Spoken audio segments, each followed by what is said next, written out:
15年前，他曾准确预言了软体将吃掉世界，并一手打造出美国创投传奇 a16z。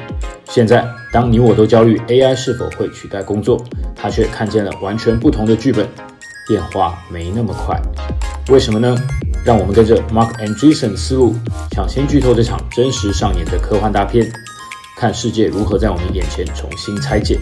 未来正在煮，我们开火上菜。 You've been right so many times about where the world is heading. That's why I'm especially excited to talk to you. I'll give you a short list. I imagine there are many more things. Okay, so one, you were right about the web and web browsers becoming important. You were right about software eating the world. Check. You, in 2011, you said that in 10 years, we're going to have 5 billion people using smartphones. And I believe the actual number ended up being 6 billion. You also, you had this debate with Peter Thiel that I came across where you were debating whether technology has stopped progressing or if new technology will continue to emerge. And you were arguing there's progress. Progress will continue. And he was like, no, I think we're done with cool technology. You were right. I imagine there are many more things you were right about. So again, I love hearing your predictions because I feel like they're actually going to turn out to be correct. So I should start by saying I've been wrong about tons of things, but I buried those out back behind the shed. Delete them from the internet. No web browser can discover them. I have them nuked out of the Internet Archive so that they're never seen again. I'm wrong plenty of times also. But yeah, I mean, look, I think some of those I got right. By the way, I will say on the Peter one, I've come much more around to Peter's point of view. I would probably argue that one like quite a bit differently today than I did, and I would give his view I think a lot more credit. And it actually goes to the discussion the kind of conversation we just had, which is the real form of what Peter was arguing was we have lots of progress in bits, right? But we have very little progress in atoms, right? And that's the real core of what he was arguing. And I think I was a little bit, missing that or kind of glossing that over a little bit because I was so focused on making sure people understood, no, there actually is still progress happening in bits. But I think, a lot of his critiques around the lack of progress in atoms is real. And again, this goes back to this thing of like he's talked about this for a long time. In the last 50 years, there has just been very little technological innovation in most of the economy. There's been very little technological innovation, in particular, anything involving atoms. There's been very little real world technological change. There just hasn't been. Like the built world is just not that different today than it was 50 years ago. And so like, I think he is right about a lot of that.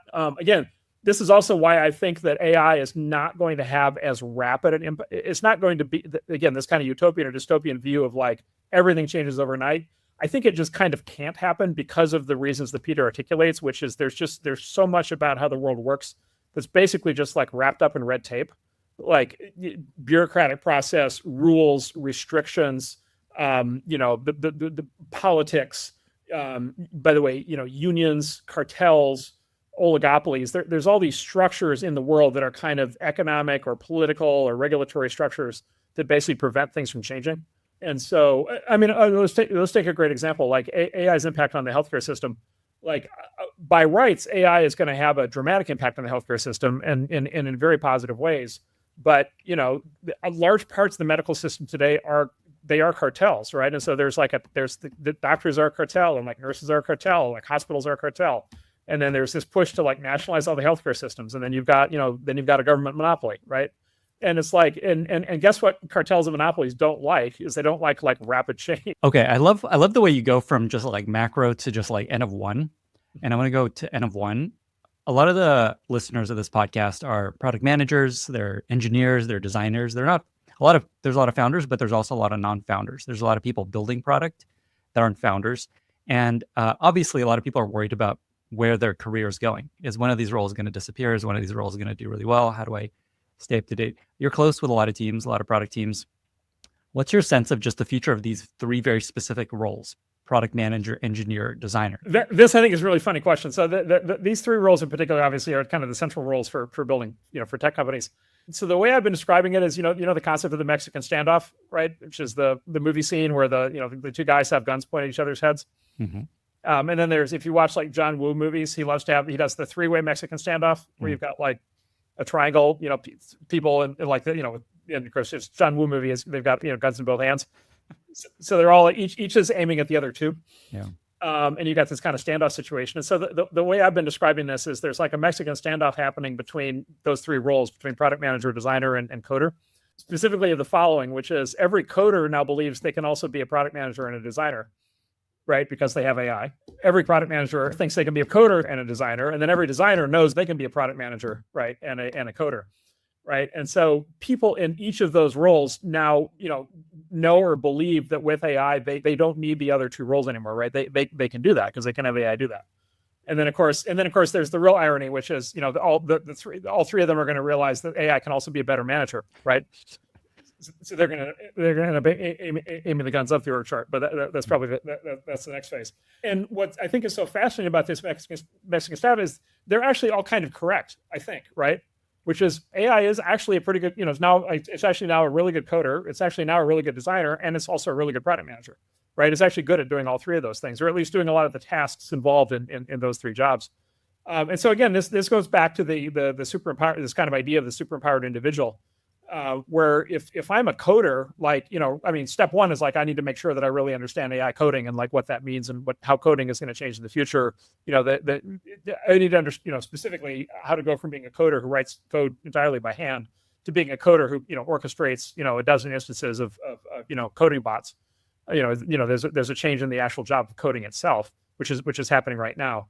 But the other part of it is, okay, how do I become that super empowered individual? How do I become a coder that also then harnesses AI so that I can also be a great product manager and I can also be a great designer, right? And then the same thing for the product manager, which is how do I make sure that I can now use coding tools? How do I make sure I can also do AI-based design? And the same thing for the designer, which is how do I use AI to also become a coder and also become a product manager? And then what you get is maybe those individual roles change. Like maybe those are not anymore sort of stovepipe roles of the way that they have been for the last 30 years or whatever. But what happens is the talented people in any of those roles become super empowered and they become good at doing all three of those things. And then those people become incredibly valuable because then those are people who can actually build and design new products right from scratch, which is like which is the most valuable thing. And so I think that's the opportunity. So I love this answer. So what I'm hearing is essentially, if you're amazing at any of these three roles, you will do well. Number one, if you're amazing at these roles, that's great. But also, part of being amazing at these roles is also being able to fully harness the new technology, right? So if you're a master coder today and you don't ever get to the point where you figure out how to use AI to leverage your coding skills, and do more, right? Like at some point you are going to hit an issue, right? Here's another way economists talk about this, which is there's the concept of the job, but the job is not actually the atomic unit of what happens in the workplace. The atomic unit of what happens in the workplace is the task. And so, and then what the way the economists think about it is a job is a bundle of tasks. And everybody wants to talk about job loss, but really what you want to look at is task loss, right? The tasks changing. I mean, the classic example of task changing. Classic example of task changing was once upon a time, executives never used typewriters or personal computers themselves, right? If you were a vice president of a company in 1970 or whatever, you did not have like a typewriter or a computer on your desk typing things. You had a secretary who you dictated memos to, right? And then there was this change where like email started to show up, and what would happen was the job of the secretary then went from the job of the secretary changed from sending out letters with stamps on them to like sending or receiving emails with the other admins. And then the secretary would print out the email and bring it into the executive's office. And the executive office would read the email on paper, scroll the reply, and give that message back to the secretary, who would go back and type it into the computer on his or her desk and send it as an email. Fast forward to today, none of that happens. Now executives just do all their own email. They still have secretaries or admins, but they're now doing different tasks. They're travel planning and orchestrating events and like doing all these other things, that great admins do. And then the task set, ironically, of the executive has expanded to do actually more of the clerical work themselves, actually like sit there and like type their own memos, which again, 50 years ago, they never would have done that. And so the executive job still exists, the secretary job still exists, but the tasks have changed. And I think that's like a great example of what's going to happen in coding. The tasks are going to change. It's what's going to happen in product management. The tasks are going to change. Designer tasks are going to change. And so the job persists longer than the individual tasks. And then as the tasks change enough, then that's when the jobs change. And so at the level of an individual, you kind of want to think of like, okay, I have this job the job is a bundle of tasks. I need to be really good at making sure that I can like swap the tasks out, right? I can really adapt, use the new technology, get really good at AI coding, for example. I can, and then you want to kind of add skills. I can also get really good at design. I can also get really good at product management because I've got this new tool. So you want to kind of pick up more and more scope as you do that. And then, 10 years from now, is your job title coder or coder designer product manager? Or is it just I build products? Or is it just I tell the AI how to build products? It's like whatever that job is called, who even knows what it's going to be? But it's going to be incredibly important because the people doing that job are going to be orchestrating the AI. And so that's the track that the best people are going to be on. And I think that's the thing to lean hard into.